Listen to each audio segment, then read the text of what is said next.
2 Coríntios, capítulo 10, versículo 17 a 18. Ora, quem se gloria, glorie-se no Senhor, pois merece a aprovação não aquele que se recomenda a si mesmo, mas aquele que o Senhor o recomenda. Irmãos, essa passagem vem falar do início do nosso cristianismo, a igreja primitiva, onde ali se tem um primeiro problema, que é a questão dos circuncidados. Os pagãos, que se quisessem se tornar cristãos, segundo a visão de alguns judeus, tinha que circuncidar, que era uma prática do judaísmo. Eis que veio o primeiro concílio de Jerusalém e determina que não é mais necessário. Isso, é claro, recomendou, aliás, isso incitou em alguns judeus que algo estava errado aí. E eles começaram a discordar de quem? Dos apóstolos, de todos aqueles que reuniram-se nesse primeiro concílio. Pedro, Tiago, João, eles estavam lá e determinavam assim, auxiliados pelo Espírito Santo. Entretanto, aqueles dissidentes, essa é a palavra que a gente pode usar, aqueles que ficaram insatisfeitos com essa determinação, eles quiseram fazer o quê? Eles quiseram ir nas comunidades cristãs que tinham pagãos e judeus e falavam, olha, o pessoal lá falou que não precisa, mas precisa, viu? Olha, vocês têm que fazer isso, olha, vocês têm que fazer aquilo. Aí você pensa, nossa, mas que bobeira, que nada, não sei o quê.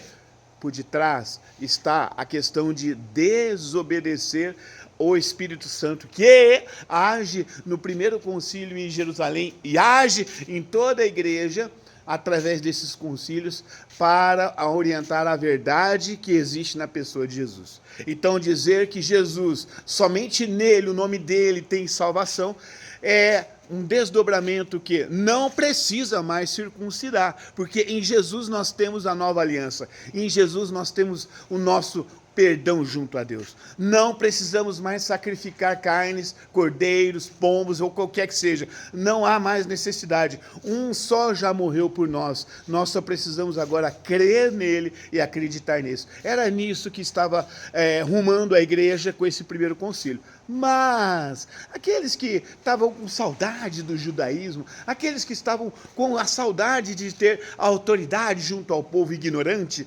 aqueles que tinham saudade de quando aquele povo balbuciava e pedia conselhos para ele, e ele então era uma autoridade. Agora, de repente, existe um movimento onde não precisa ser sacerdote, onde não precisa de nada, naquele momento, né, nós estamos falando da igreja primitiva, e de repente somos convocados a fazer o quê? A obedecer a quem? Quem não obedecer? Ah, é aquele lá que é pescador, Pedro. Ah, aquele lá que também era outro pescador, João e Tiago. Ah, aquele era um cobrador de imposto. Ah, cobrador de imposto? Ah, mas como assim esse cara vai ser agora escolhido para estar perdoando, reconciliando o povo de Deus junto a Deus? Como é que é isso? Então, para aquela inveja, se é que a gente pode dizer assim, né, meu irmão, começou a imperar naqueles corações. E essa inveja, esse trabalho que o inimigo faz, ele não fica somente no coração. A pessoa vai levantando as obras da inveja, vai levantando as obras do orgulho. Quais são as obras do orgulho? Eles iam nas comunidades de Corinto, eles iam na comunidade de Gálatas, de Efésio, e ficavam plantando essa sementinha de que é preciso ser judaísmo primeiro, para cristianismo depois, quando na verdade eles só queriam ter a autoridade que eles tinham outrora e que foi derrubada com Jesus. Quando Jesus morreu, lá no templo, o véu do templo rasgou-se de cima a baixo, mostrando agora que não é somente o sacerdote que pode entrar na presença de Deus. Nós podemos, porque em Jesus Cristo todos nós somos reconciliados com o Pai. Basta a gente buscar a igreja, a confissão e buscar os sacramentos, não é? Então a palavra que eu digo hoje para você, que esse tipo de ação, ela não fica só lá na igreja primitiva, ela ainda continua por aí.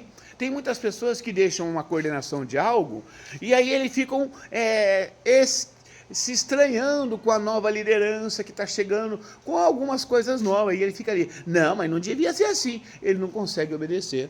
Eles ficam querendo equiparar a sua liderança, às vezes com a de um padre, equiparar a sua liderança, às vezes com a do bispo. Tem movimentos que acabam tendo esse tipo de atitude. E não só fazem esse tipo de atitude, como eles vão reproduzindo e fazendo com que outros reproduzam sem perceber. E era isso que São Paulo estava dizendo. Quem se glorie, glorie no Senhor.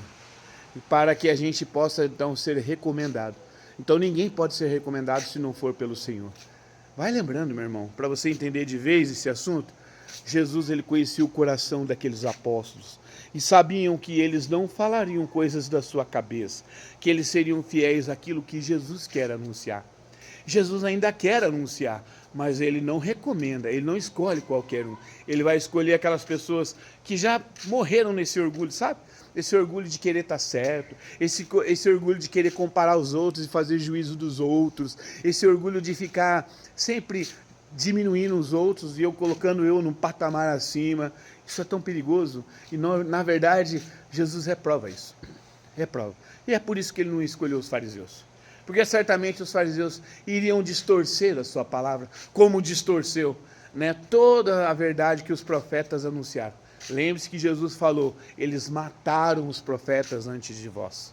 Então eles iam fazer a mesma coisa com a palavra de Jesus. Por isso Jesus não escolhe muitos deles, né? Alguns seguiram Jesus, mas para apóstolo, Jesus escolhe pessoas simples.